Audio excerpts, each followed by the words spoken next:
Aujourd'hui, dans notre programme, nous avons un homme connu de tous. C'est un militaire et un homme d'État français.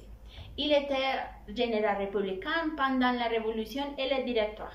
Le 18 mai 1804, il est proclamé empereur des Français.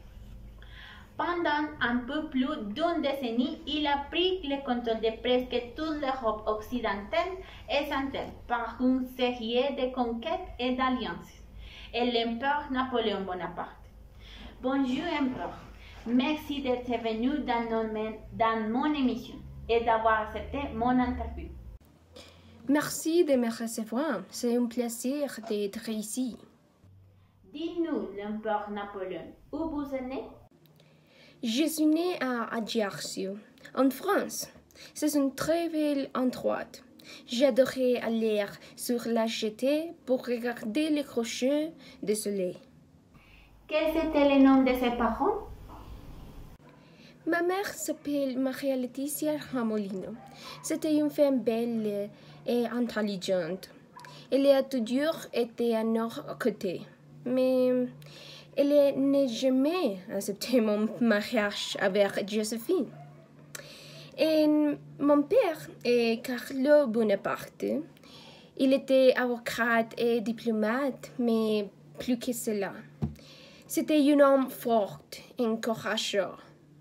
C'est la chose qu'il m'enseignait toute ma vie. De quoi vous souvenez-vous le plus de votre enfance?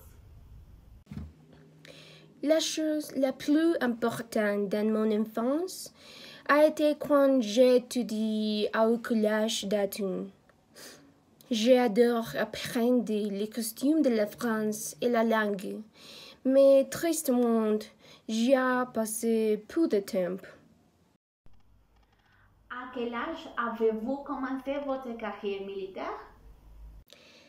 À 9 ans, j'ai obtenu une bourse pour étudier à l'Académie militaire de Brienne, en France.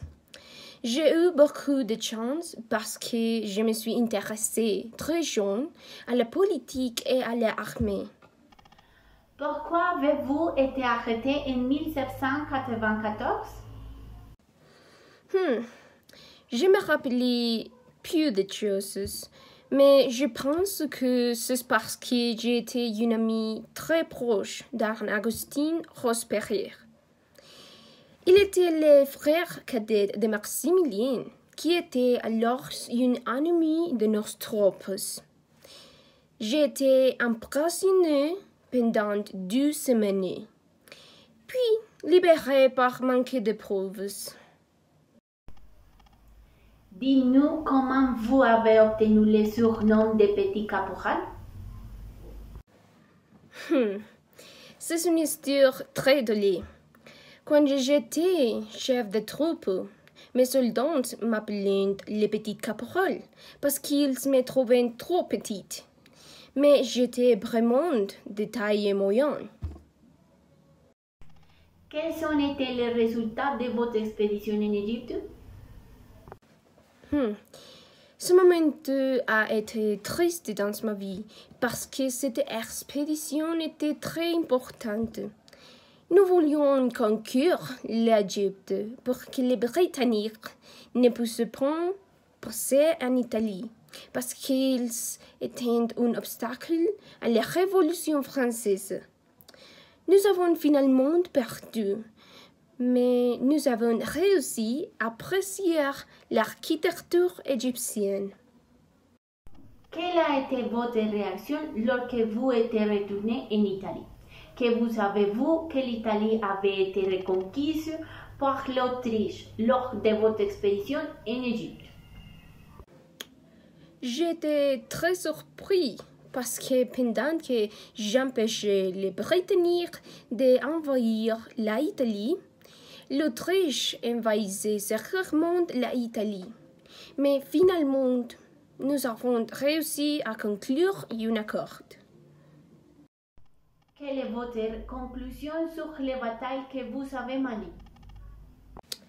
Chaque bataille est unique et nous avons malheureusement dû en prendre quelques-unes.